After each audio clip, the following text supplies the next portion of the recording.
मृत व्यक्तीच्या वस्तू आणि कपडे का वापरू नयेत? एखाद्या व्यक्तीचा कोणत्याही कारणामुळे मृत्यू होणं ही दुःखद घटना असते. अशी घटना संबंधित व्यक्तीचे कुटुंबीय आणि नातेवाईकांना मानसिक वेदना देणारी असते. मृत्यूनंतर आत्म्याचा प्रवास कसा असतो हे एक गूढ आहे, ज्याची उकल अद्यापही झालेली नाही. हिंदू धर्मात अनेक पुराणं आहेत. गरुड पुराण हे त्यापैकीच एक होय. या पुराणात मृत्यू आणि त्यानंतरच्या जीवनाविषयी सविस्तर माहिती दिली गेली आहे. एखाद्या व्यक्तीचा मृत्यू झाल्यानंतर आठवण म्हणून कुटुंबीय त्याच्या वस्तू किंवा कपडे जपून ठेवतात. मात्र मृत व्यक्तीचे कपडे जपून न ठेवता ते दान करावेत असं पुराणात सांगितलं गेलं आहे. यामागे काही कारणं आहेत, त्याविषयी जाणून घेऊया.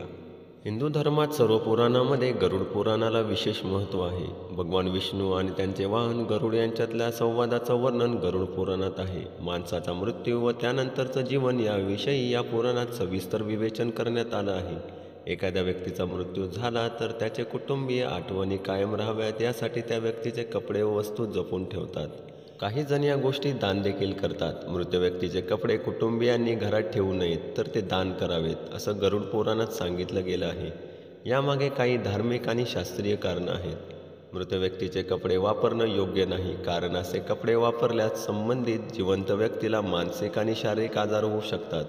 कारण असं केल्याने जिवंत व्यक्ती मृत व्यक्तीशी जोडली जाते आणि त्याला मृत व्यक्तीची सतत आठवण येऊ लागते. साहजिकच याचा परिणाम जिवंत व्यक्तीचं शरीर आणि मानसिकतेवर होतो. गरुड पुराणानुसार मृत्यूनंतर मानवी आत्मा या जगाप्रती असलेली आसक्ती सोडू शकत नाही. त्यामुळे त्याच्या आत्म्याला शांती मिळावी, मोक्ष मिळावा यासाठी मृत व्यक्तीच्या वस्तू दान करणं आवश्यक आहे.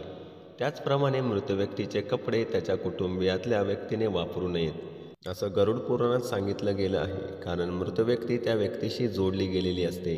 अशा परिस्थितीत मृत व्यक्तीचा आत्मा त्याच्या वस्तू किंवा कपड्याकडे आकर्षित होतो. त्यामुळे त्याचे कपडे वस्तू दान कराव्यात.